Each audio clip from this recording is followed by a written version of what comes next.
عليكم ورحمة الله وبركاته.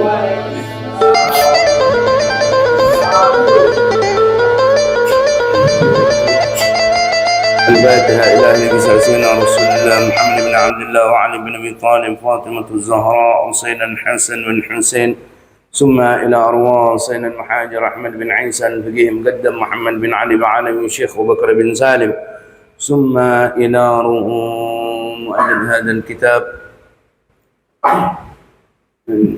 الحمد لله رب العالمين الرحمن الرحيم مالك يوم الدين إياك نعبد وإياك نستعين اهدنا الصراط المستقيم صراط الذين أنعمت عليهم غير المغضوب عليهم ولا الضالين آمين. الحمد لله نحمده ونستعين ونستغفره ونعوذ بالله من شرور أنفسنا ومن سيئات أعمالنا من يهده الله فلا مضل له ومن يضلل فلا هادي له وأشهد أن لا إله إلا الله وحده لا شريك له وأشهد أن سيدنا ونبينا محمدا عبده ورسوله. اللهم صل وسلم على سيدنا محمد وعلى آل سيدنا Muhammad. Amma ba'd. Segala puji serta syukur mari kita hanturkan kepada kehadirat Allah Subhanahu wa taala yang telah memberikan kita kenikmatan sehingga di malam hari ini kita dapat berkumpul di rumahnya Allah Subhanahu wa taala untuk menjalankan kewajiban kita kepada Allah dan juga untuk menghidupkan daripada sunnah-sunnah Rasulullah sallallahu alaihi wasallam. Salawat serta salam tidak lupa kita hanturkan kepada junjungan kita, panutan kita, uswatun hasanah bagi kita, yaitu Nabi Muhammad sallallahu alaihi wasallam serta keluarganya, para sahabat-sahabatnya dan juga umat-umatnya hingga kelak di yaumul qiyamah.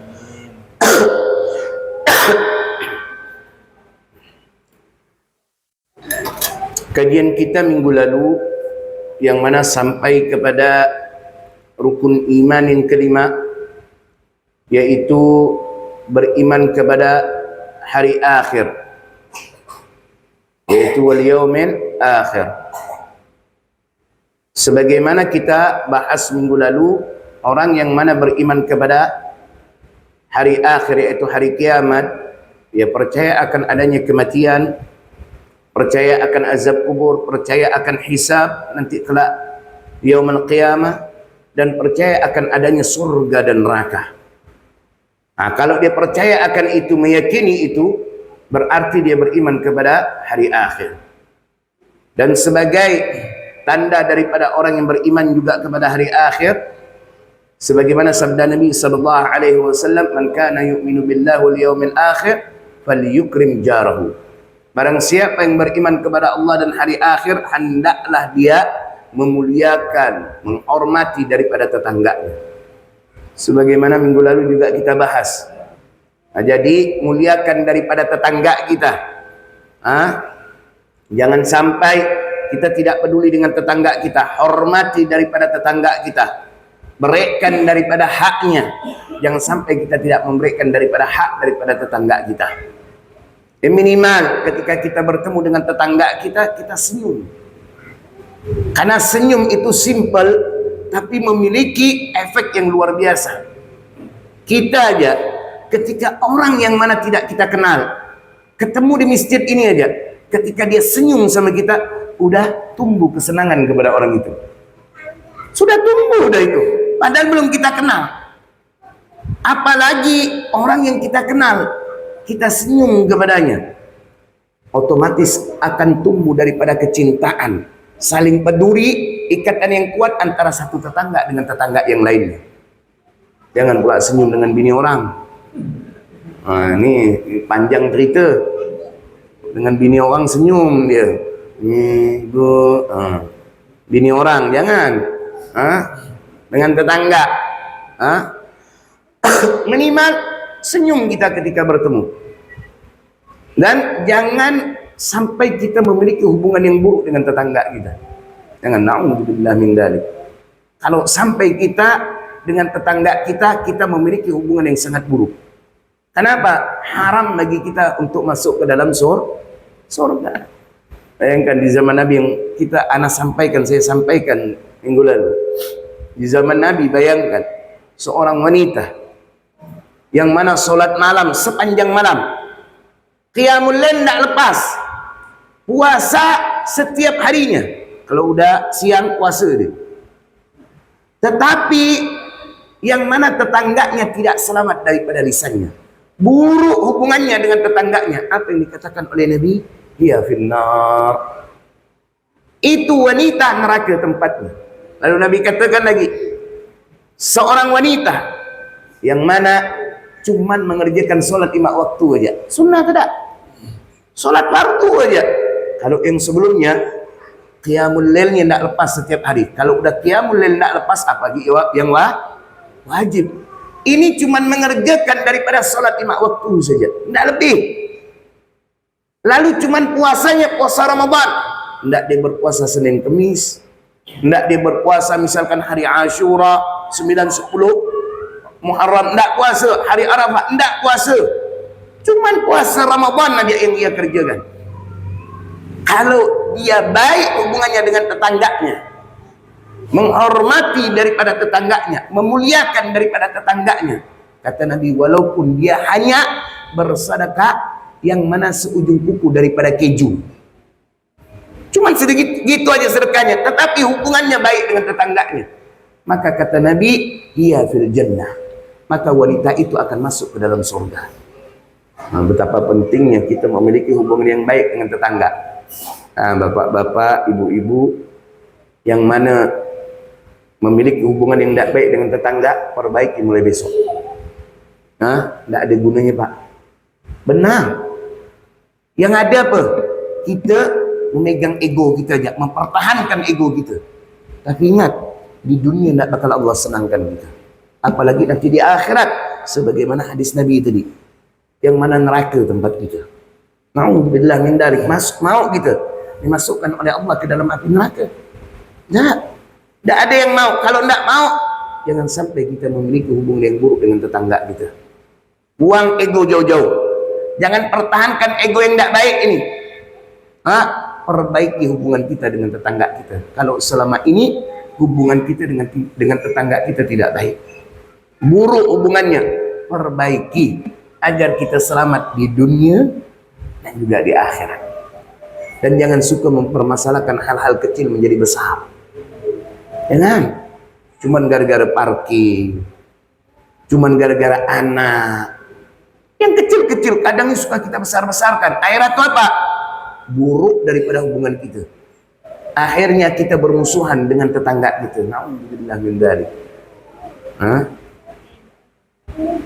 Nggak tahu udah pernah saya sampaikan belum kisah itu. Di zaman dahulu ada ulama dari Maghrib, kalau zaman sekarang disebut Maroko.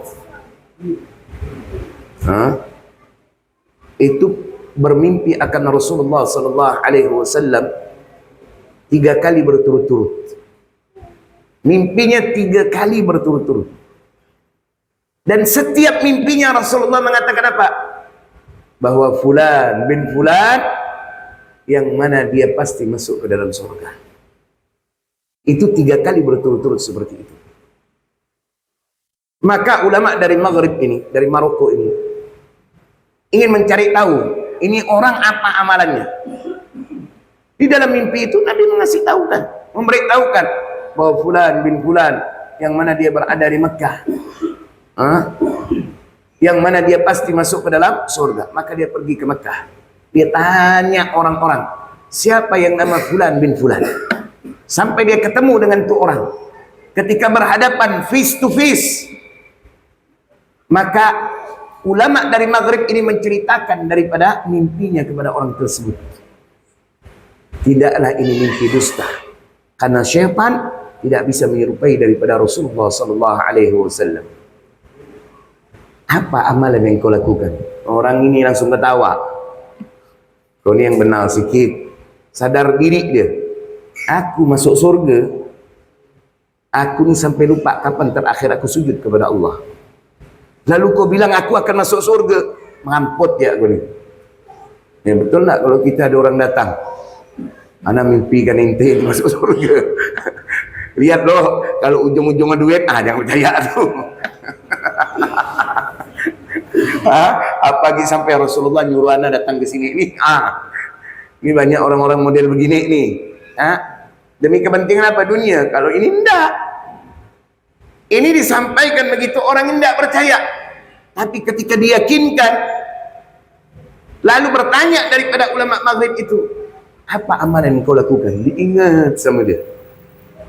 Sampai dia teringat ada satu amalan yang sampai sekarang masih dia lakukan. Kata dia, apa itu? Aku punya tetangga ini, suaminya meninggal. Semenjak suaminya meninggal, aku berjanji, gajiku akan aku potong menjadi dua, akan aku bagi menjadi dua. Separuh daripada gajiku akan aku berikan kepada tetanggaku yang janda ini, yang memiliki beberapa daripada anak yatim. Sedangkan separuh lagi daripada gajiku untuk keluargaku. Dan itu masih aku lakukan sampai detik ini. Maka tu orang, itu ulama mengatakan, inilah penyebab engkau dijamin masuk ke dalam surga. Nangis nih orang. Langsung yang mana dibawa pergi ke Masjidil Haram sampai dia ini bingung kapan terakhir dia pergi ke Masjidil Haram. Ketika sholat di depan Ka'bah di posisi sujud yang mana dia meninggal dunia. Bayangkan, kenapa? Peduli sama tetangga. Tetangga itu jangan bapak bilang orang lain, Pak. Rasulullah saja sampai mengatakan apa? Ketika Jibril menyampaikan wasiat kepadaku tentang tetangga, Jibril menyampaikan kepada Nabi ini tentang tetangga ini. Apa kata Nabi? Sampai aku mengira tetangga itu mewarisi. Jadi maksudnya apa? Sampai Nabi mengira kalau tetangga itu bakal dapat warisan. Menunjukkan apa? Bahwa saking pentingnya itu tetangga seperti keluarga udah dianggap di dalam Islam. Makanya jangan sampai kita nak peduli, apalagi na'udzubillah min dalik, kita nak urusan dia warga pun bukan apa nak urus pula, apalagi sampai kita mendengar kesusahannya, yang mana anaknya masuk rumah sakit padahal kita memiliki uang, memiliki tabungan, lalu kita diam. Na'udzubillah min dalik. Jangan sampai, kenapa bisa haram surga untuk kita. Bantu tetangga kita. Macam cerita daripada Ali ibn Muwaffaq yang ana ceritakan, tukang sol, yang mana penyebab beliau, yang mana seluruh jemaah haji di tahun itu, yang mana semua hajinya diterima oleh Allah berkat nih satu orang. Apa yang dilakukannya? Yang mana ada tetangganya, yang mana kesusahan seorang janda memiliki beberapa anak yatim yang diurusi sama dia, yang mana istri daripada Ali ibn Muwaffaq ini kepengen makan masakan yang dia cium ini, karena istrinya lagi hamil, Ali ibn Muwaffaq ini. Maka menyampaikan kepada suaminya, suamiku, tolong gak kau cari ini di mana nih makanan, siapa yang masak nih, karena aku mencium ini bau sedap enak, pengen aku mencicipi. Orang hamil ngidam. Ya, namun suami berusaha menyampaikan daripada apa yang diinginkan oleh istri ketika hamil. Maka dicari tahu, ternyata tetangga daripada Ali ibn Muwaffaq di masa itu. Ketika diketuk pintunya, ucapkan salam, lalu dijawab salam dan dibuka pintunya. Maka Ali ibn Muwaffaq ini menyampaikan daripada hajatnya. Ketika sudah disampaikan, tetangganya yang janda ini lalu berkata, ini makanan halal bagi kami tapi haram bagi kalian.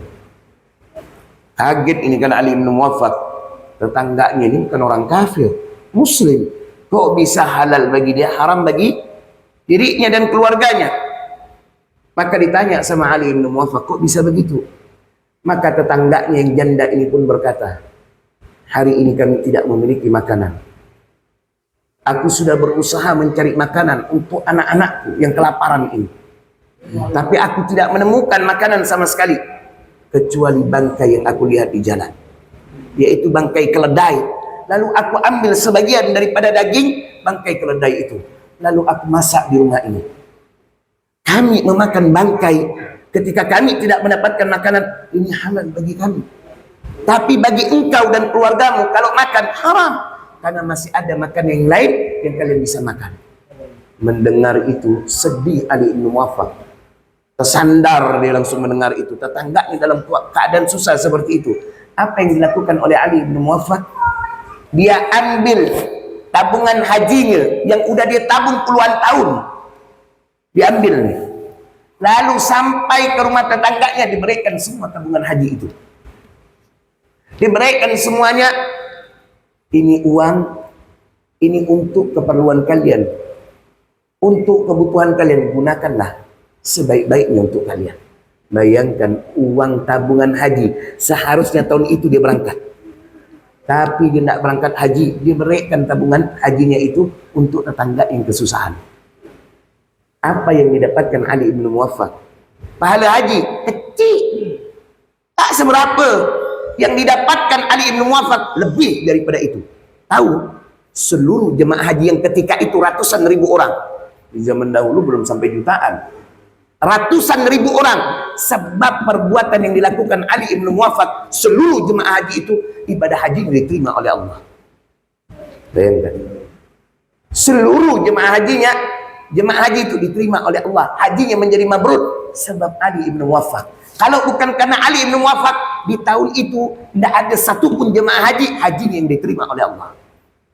Bayangkan bagaimana kedudukan Ali bin Muwaffaq. Kenapa? Yang mana peduli dengan tetangganya. Nah, maka jangan sampai kita tidak peduli dengan tetangga kita. Lihat daripada tetangga kita, ada yang susah apa enggak. Kalau ada kesusahan, bantu. Apalagi sama tetangga. Kalau kita tidak bisa membantu, jadilah syafi', perantara untuk membantu. Nabi itu seperti itu. Nabi itu kalau ada membantu, kalau tidak ada jadi perantara untuk membantu. Itu Rasulullah. Banyak itu. Sahabat-sahabat digitukan sama Nabi. Julaibib mau kawin, udah disuruh ngelamar, diterima apa? Bingung Julaibib. Ya Allah, sekarang duitnya dari mana ini nak kawin nih? Julaibib ini termasuk ahli suffah, orang yang mana tinggal di masjid, orang miskin. Karena Rasulullah bertanya, Julaibib, maukah kau menikah? Ya tentu ya Rasulullah, cuman siapa yang mau dengan aku? Julaibib nih, muka hitam, pendek, miskin lagi. Ada yang mau jadikan mantu? Bapak ada yang mau jadikan mantu? Calon mantu nih, hitam, pendek, miskin. Ada yang mau? Siapa yang mau? Tak ada mau. Maka ketika Rasulullah memerintahkan kepada dia, kalau kau mau, kau lamar daripada anak fulan bin fulan. Bilangkan aku menyuruh untuk melamar putrinya untuk engkau. Julaibib terkejut. Ini kembang desa nih. Ini kalau masih modal lawal tak berduit, masihlah. Atau modal tarik dompet muka buruk, masihlah. Ini dua-dua tak punya. Bayangkan, dua-dua tak punya, muka buruk, miskin lagi. Maka ketika disuruh Rasulullah melamar, kaget dia. Tapi karena perintah Nabi, dia berangkat. Keluarga daripada wanita itu terkejut. Ya Allah, Julaibib nak minta anak aku, tak salah ke apa? Yang lebih baik daripada ini aja kami tolak. Gantung kaya ditolak sama anak aku. Apa lagi model Julaibib nih? Tapi ketika anaknya tahu bahwa yang memerintahkan daripada Julaibib untuk melamar daripada dirinya adalah Rasulullah, ini anak langsung berkata kepada orang tuanya, Pak, terima daripada lamaran Julaibib. Tidaklah Rasulullah menjodohkan aku kecuali itu jodoh terbaik untukku. Ini wanita salehah. Oh ini macam nyari jarum dalam laut nih, Pak. Wanita zaman sekarang ada macam ini, nyari jarum dalam laut. Cubalah, tak usah dalam laut lah. Dalam sumur, Pak, cemplungkan jarum, carilah. Setengah mati kita nak dapat apa lagi dalam laut. Ada pak yang macam itu. Tak ngelihat fisik, tak ngelihat duit, tak apa-apa. Ngelihat agama ya. Susah pak. Kadang ni tak ngelihat daripada harta, ngelihat fisik pula. Tak ngelihat daripada fisik, ngelihat duitnya pula. Mau anak, mau orang tua. Seperti itu kita. Tak jauh di antara dua tu.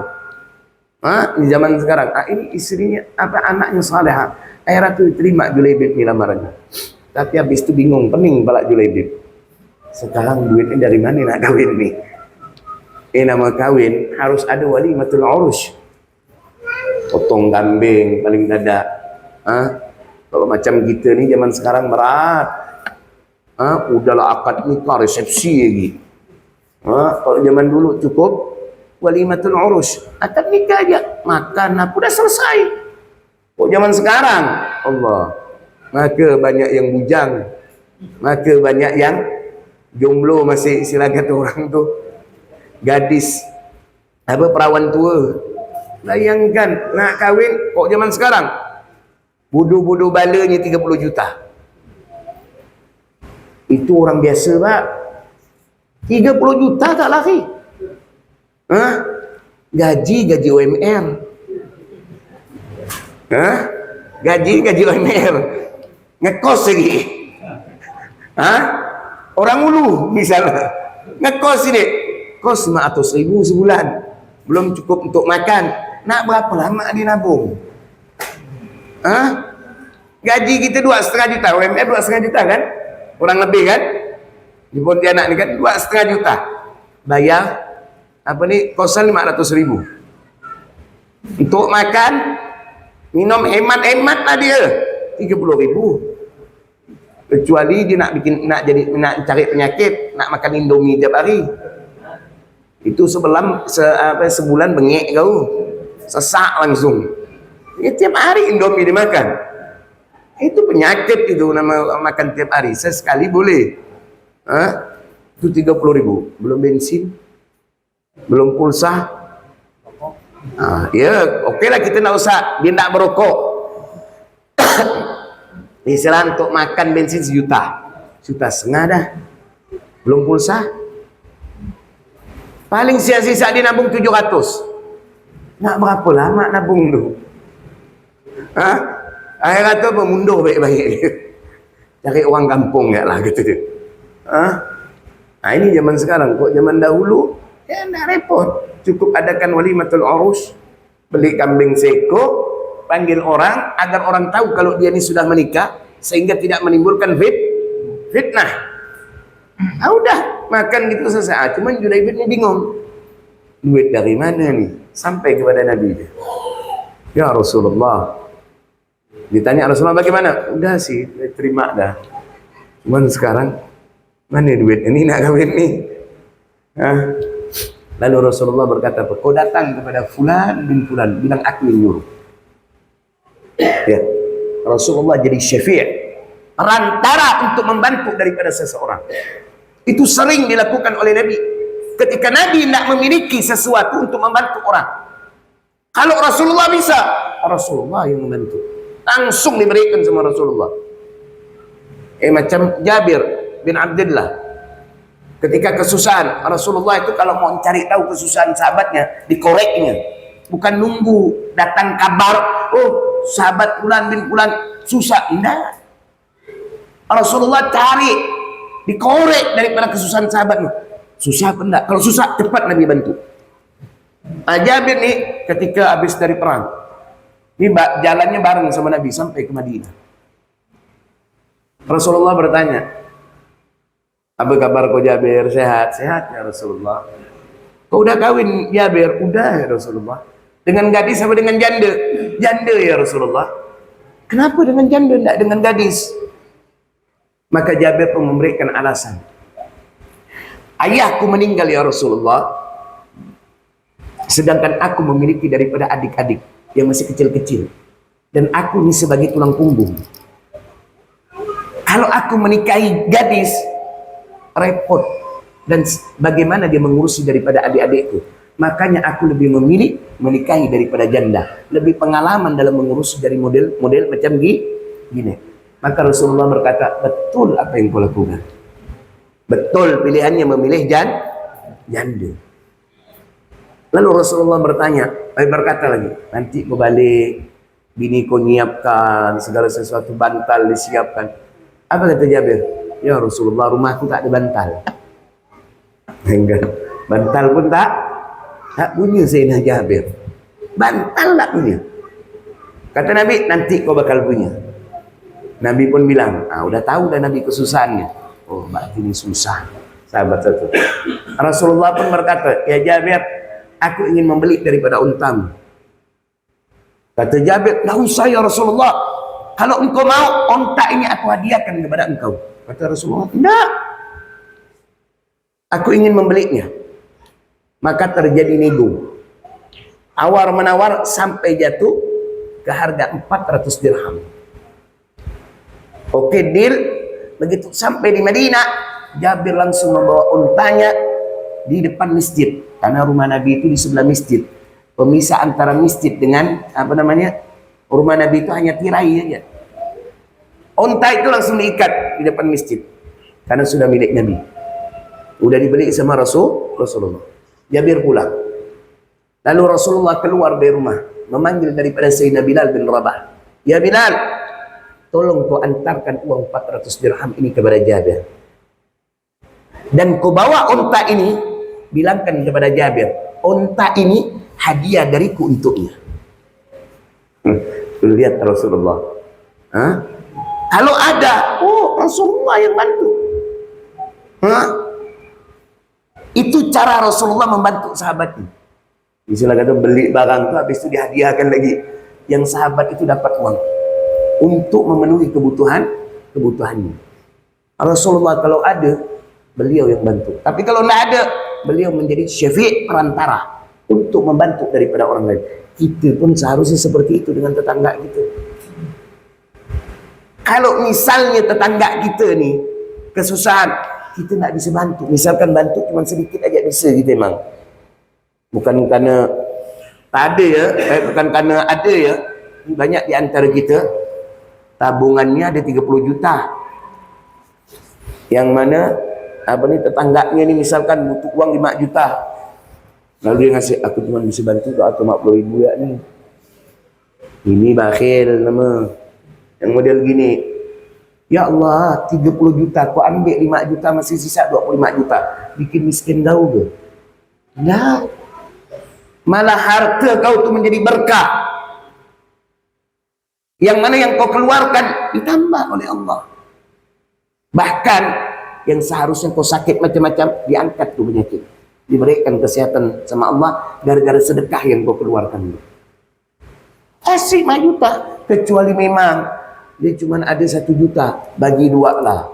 Mak 100 untuk keperluan dia, mak 100 untuk tetangganya. Itu cuma bisa segini. Masih kurang, jadilah syafi'. Ngomong sama tetangga-tetangga yang lain. Boleh kita bantu ni. Tetangga kita tu, bapak ini, ibu ini. Yang mana lagi kesusahan, anak masuk rumah sakit. Bagaimana, butuhkan dana sekian. Saling anukan. Wallah, kalau memiliki tetangga seperti ini tetangga-tetangga ini ahli jannah semua. Penghuni surga kalau tetangga macam gini. Tapi kita mana peduli sama tetangga. Allah, urusan dia lah, bukan urusan aku, kata dia. Na'udzubillah min dzalik. Jangan sampai kita menjadi seorang tetangga yang seperti itu. Ada mau bertanya? Nak, silakan.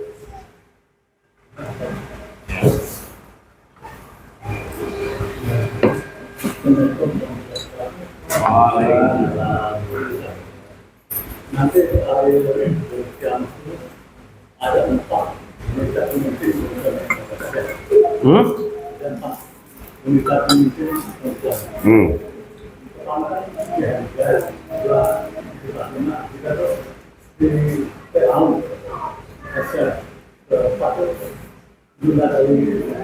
Maryam.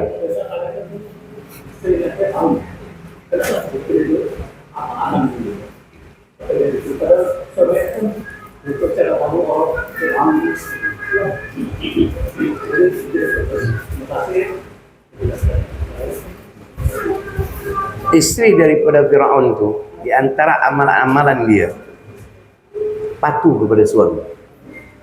Bayangkan suami Fir'aun. Ini suami bagus ya. Ya Allah, baik, bagus, Masya Allah. Masih digini-ginikan sama dia. Nak masuk surga pula. Hah?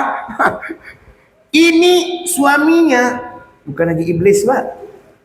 Hah? Iblis tak ngaku diri Tuhan, Pak. Iblis cuma mengatakan kepada Nabi Adam alaihissalam, ana khairu minhu. Aku ni lebih baik dibandingkan dirinya, ya Allah. Lah ada ngaku Tuhan iblis. Ini lebih parah daripada iblis ni. Ha? Ngaku dirinya Tuhan. Ada yang mana istrinya melawan? Tak. Makanya di antara keutamaan orang yang mana patuh kepada suami itu Ummu Muti'ah. Ketika apa ni? La ilaha illallah, anaknya Sayyidatul Fatimah, anak Rasulullah, itu bertanya, siapa orang yang pertama-tama masuk ke dalam surga? Maka kata Rasulullah, Ummu Muti'ah. Ini kan hajab ini Sayyidatul Fatimah. Apa amalan sampai dia yang orang pertama akan masuk ke dalam surga? Oh, ingin cari tahu Sayyidatul Fatimah. Ingin meniru daripada apa yang dilakukan oleh Ummu Muti'ah ini. Mas, datang, ketuk pintu. Assalamualaikum. Waalaikumsalam. Ditanya, siapa? Aku Fatimah bintu Rasulullah. Oh, anak Rasulullah. Engkau sama siapa, wahai anak Rasulullah? Aku sama anakku Hasan. Oh, aku nggak bisa menerima engkau karena aku belum izin dengan suamiku untuk menerima tamu laki-laki. Tapi ini anak aku masih kecil. Walaupun anak engkau masih kecil, tetap dia adalah seorang laki-laki. Aku minta izin dulu kepada suamiku. Oh, okey, besok saja engkau datang, wahai anaknya Rasulullah. Nah, besok Sayyidatul Fatimah pun datang. Diketuk pintu, diucapkan salam. Siapa? Maka Sayyidatul Fatimah berkata, Fatimah, sama siapa engkau, hai anaknya Rasulullah? Aku sama anakku Hasan dan Husain. Aku belum bisa menerima engkau karena aku baru meminta izin untuk anakmu Hasan. Husain belum. Bayangkan tu. Ada bini macam gitu zaman sekarang. Kadang, Mbak, na'udzubillah min dzalik, sepupu tu bukan mahram, Mbak.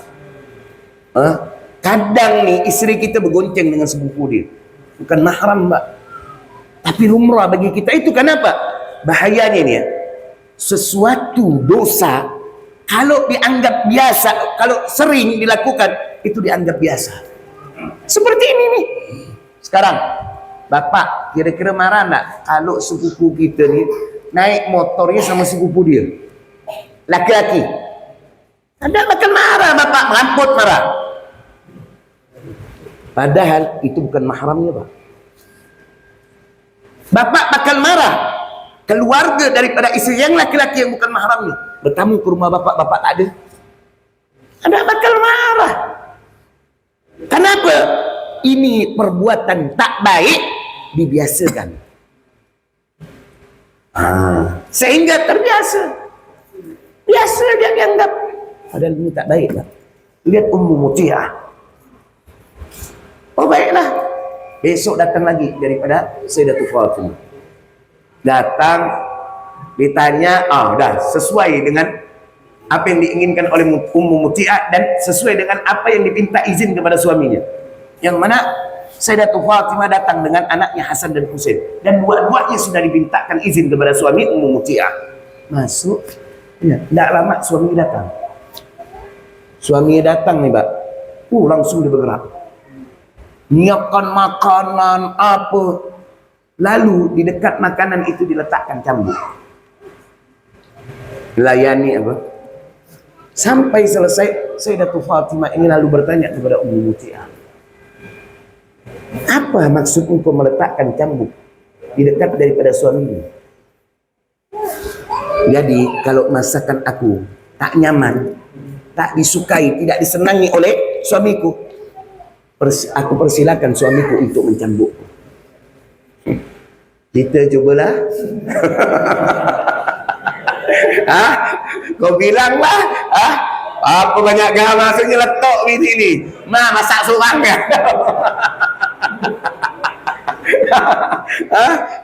Masak seorang ya kau langsung. Istilahnya asin pun kita bilang, bagaimana kak Pak? Oh, nyaman. Daripada panjang ni cerita, kata dia. Udah nama merasa ya nyaman, insyaAllah. Ada dia enak apa? Kenapa sempatnya letuk? Alah, kebanyakan garam gua ni. Masaklah ada dia kau ya tu. Bayangkan. Suami bilang tak nyaman, dia ngotot. Ini bagaimana? Macam Ummu Muti'ah. Wajar Ummu Muti'ah orang yang pertama masuk ke dalam surga daripada kalangan wanita. Lihat tuh, bagaimana keutamaan orang yang mana patuh, taat kepada suami. Itu istri Fir'aun tuh seperti itu. Di antara amalan yang dilakukan, bayangkan, kalau Ummu Muti'ah laki masih bagus. Ini Fir'aun, bayangkan. Tapi lihat, subhanallah, bagaimana sabarnya dia menghadapi daripada Fir'aun. Cobalah kalau zaman sekarang, laki tak kerja ya, pengangguran, ditinggalkan sama bininya. Benar Pak, ditinggalkan sama bininya. Ditinggalkan. Apalagi laki ya, sampai tersesat. Yang mana suka main judi. Nah zaman sekarang suka main slot. Oh tak bisa hidup sama laki-laki macam gini ni. Dah out lah. Lihat. Ini zaman sekarang ni kita. Ya susah. Mau mendapatkan kemuliaan dari Allah Subhanahu wa taala. Lihat apa yang dilakukan oleh istri Fir'aun. Keadaan Fir'aun macam gitu, model begitu. Tetap dia sabar dalam menghadapi daripada Fir'aun. Tidak ada dia langsung membenci daripada Fir'aun. Ingin meninggalkan daripada Fir'aun. Nah, sabar dia menghadapi daripada Fir'aun. Itu satu amalan itu sudah menunjukkan kemuliaan daripada istri Fir'aun. Ya Ummu Muti'ah menjadi wanita pertama masuk surga gara-gara apa? Begitu patuhnya kepada begitu memuliakan daripada suaminya. Zaman sekarang laki datang nih, "Mah, buatkan kopi." Kau ni ya Allah, aku baru gak baring. Kau dah mulai dah nak risau dah, bagus kau keluar lah. Pak ada bini macam itu. Akhirnya tu laki lebih betah di warkop dibandingkan dulu. Coba ketika laki datang tu sambut, ya Allah cium tangannya. Kopi getih ni. Cut anu kan. Anu pisang, gorengan pisang ya. Bolehlah. Ya Allah, betah laki ni di rumah. Kalau mau buat betah laki ni ya Allah, enggak mahal-mahal bu. Enggak lalu bagaimana bu? Enggak. Yang mana simpel-simpel aja. Ibu ni sambut suaminya datang, lalu ditanya apa mau, tawarkan daripada makanan-makanan yang bisa dibuat ya. Mau jemput-jemput, mama gorengan nih, mau apa nih pisang goreng, mau ubi goreng kan dah ada dah tu, boleh lah. Itu ya, itu dah bahagia tu suami. Kadang ngelihat senyuman daripada istri ketika menyambut, nah tenang. Laki itu kalau udah risau juga udah bini langsung begini nih. Kata dia berapa? Ketika itu biarlah Allah tulikan aku. Daripada Allah kasih pendengaran tapi model begini nih. Ini alhamdulillah min dzalik. Maka ibu-ibu kalau mau mulia itu gampang. Senang kan ya suami itu. Akui daripada suami, taati daripada suami. Seperti Ummu Muti'ah. Paham ya? Udah masuk belum? Panjang mau.